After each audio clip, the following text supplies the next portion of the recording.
I grew up in a mixture of all kinds of church. Old preachers would get up and preach their heart out, and they would ask the people to move. They would ask for people to respond, and nobody would move. They would look like stone statues. And I used to think about that. It used to really bother me, because I would sit and I would think about my prayer time. I would think about the nights I would lay in bed and just talk to Jesus, and tears would roll out of my eyes and fill up in my ears. Lois and I hadn't been married long, and I hadn't been saved long, and hadn't been called to preach very long. But I'd lay there in bed at night in that old cold house, and man, I just talked to the Lord, and the next thing you know, I'd get to talking to Him, and He was just there. He was just there with me. And I just felt that gentle, sweet spirit. And I used to think, well, why in the world, why can't I have this whenever I go to church? How come other people don't seem to have this touch? They don't seem to have this move like this in their life. I've been to some old-time, all-night prayer meetings years ago, and I'd see God get a hold of people. But I didn't see a whole lot of that anymore, but I just knew what He was doing in my heart and my life. I tell you, I had to apologize to God for a lot of things in my life. I had to apologize to Jesus for a hard heart. I've had to apologize to Jesus for a religious heart. Ain't nobody preach against religion better than me, but when you turn around, you look in the mirror and you say, well, I'm still full of a bunch of it. That's a hard thing to take.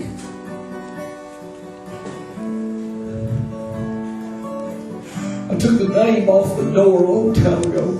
I quit being a Baptist, I quit being a Church of God, I quit being a Pentecostal, whatever you want to call it. I just want to be a servant of Jesus. That's what I want to be. I don't want a name on the door that defines me as being this or that. I just want His presence. I found out that I could have that presence anywhere I went. I went into one of these modern day charismatic churches with all the lights spinning all over the place, the rock band playing, the fog machine blowing across the stage. I'm sitting there and I'm looking at that. And the first day I walked into there and I looked, I said, Lord, can you be in here? Jesus, is it possible for you to be in this place? And then I saw all these young folks. I saw people that God was touching that were 25 and 30 and 40 years younger than me. That was broken, that was singing, that was crying, that had their hands up in the air. And I felt His presence. I felt that same presence I felt whenever I lay in bed at night and talked to Him, feel that move in my heart and my life. And the Lord spoke to me and said, yeah, I can be here. I said, Lord, I'm sorry. Lord, I'm sorry for the way I've judged things in the past. I'm sorry, Lord. Lord, I don't want to put no limit on you. I want to see you work in my life. I want to see you touch me with that. That's my confession here tonight. I've had to apologize for a lot of things in my life. And most of it's been to Jesus, I can tell you that. The Bible tells us not to grieve the Holy Ghost. My prayer lately has been, Jesus, don't let me offend you. I like to run my mouth sometimes, and I like to give my opinion. Especially this past 2 weeks, and I haven't done nothing but lay around the house and look at y'all on Facebook. And I wanted to express my opinion on a few things, and the Holy Ghost has said, no, keep your mouth shut. And I'd say, Lord, but it's funny. And the Lord would say, no, keep your mouth shut. So if you see me post something, you either know it's really funny and the Lord thought so, or you know I'm being disobedient. And I'm fixing to get a whooping for hell.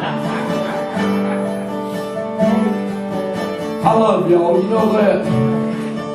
Anybody even know what time it is? 5 after 11. You got another air carry on the way. Do what?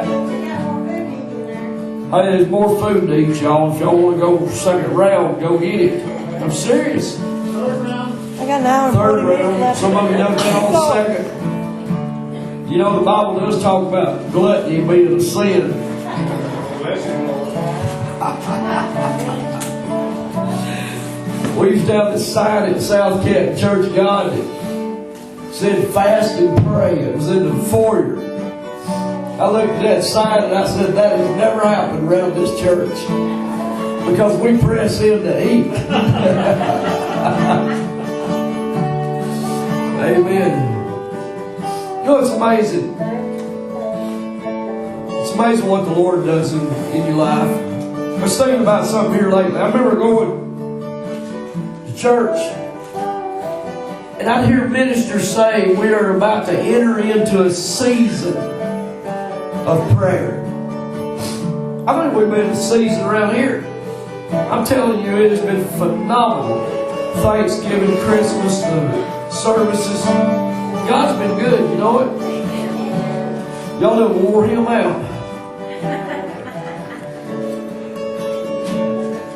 But I got to think about that one day. Wouldn't it be great to be able to be in a season of prayer? Somebody said, well, we've narrowed it down. We went from a season of prayer to a time of prayer. We've narrowed it. A lot of these places that we go to, I hear, now we're going to have a word of prayer. This is a little talk with Jesus. Amen. Amen.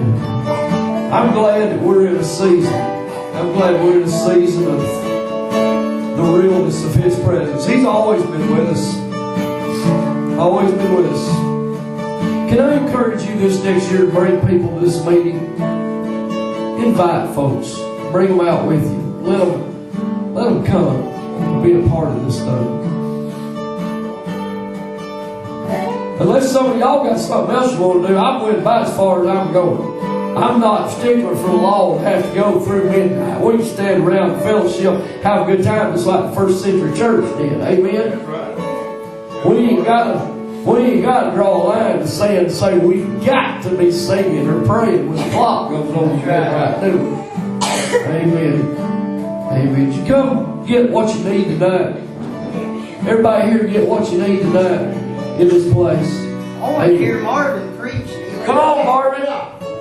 Give us a word. That didn't come to that. Yeah, everything. The old fellow says I didn't come to preach, but I didn't come not to. You may have to hold on to that. Right. Because Praise God, I don't want to get the devil in it. no, he won't get in it, I can tell you